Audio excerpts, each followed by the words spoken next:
This channel does not promote any violent, harmful, or illegal activities. All content provided by this channel is meant for an educational purpose only.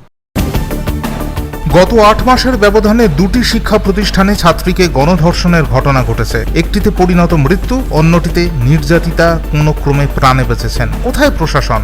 রাতভর লালবাজারের central লকআপে থাকার পর রবিবার সকালে ছাড়াবে এই প্রশ্ন তুলে দিয়েছেন বিজেপির রাজ্য সভাপতি সুকান্ত মজুমদার। সুকান্ত তার এক্স হ্যান্ডেলে লিখেছেন, অবৈধভাবে তাদের গ্রেফতার করা হয়েছে শনিবার। ওই দিন বিকাল থেকে রবিবার সকাল পর্যন্ত লালবাজারের সেন্ট্রাল লকআপে রাখা হয়েছিল। তবে রবিবার সকাল হতেই ছাড়া হয়েছে সকলকে। পাশাপাশি বিজেপির রাজ্য সভাপতি এই অভিযোগও তুলেছেন যে পুলিশ তাদের বারবার চাপ দিচ্ছিল বেল বন্ডে সই করার জন্য, কিন্তু তারা প্রত্যাখ্যান করেছেন। একই সঙ্গে তিনি বলেছেন, তারা এটা স্পষ্ট করে দিয়েছিল কোনোভাবেই বেল বন্ডে সই করবেন না, যদি পুলিশের সাহস থাকে তো আদালতে নিয়ে চলুক। কিন্তু রবিবার সকাল হতেই সুকান্তদের সকলকে ছেড়ে দেওয়া হয়। এ প্রসঙ্গে বিস্ময় প্রকাশ করে প্রশ্ন তুলেছেন সুকান্ত। তার মন্তব্য, যে পুলিশ বলপূর্বক গ্রেফতার করে এনেছিল আশ্চর্যজনকভাবে তারাই আবার লকআপ ছেড়ে চলে যাওয়ার জন্য বলল। শুধু তাই নয়, কোনো রকম সই না করিয়েই মুক্তি দেওয়া হয়েছে। তাহলে কিসের ভিত্তিতে গ্রেফতার?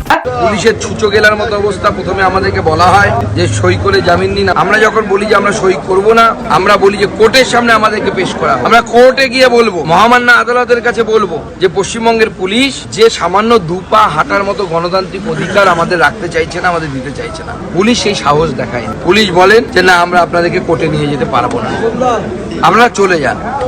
প্রশ্ন, তাহলে পুলিশ আমাদেরকে নিয়ে এসে 4-5 ঘন্টা বসিয়ে রাখলো কেন? কোনো উত্তর পুলিশ আমাদেরকে দিচ্ছে।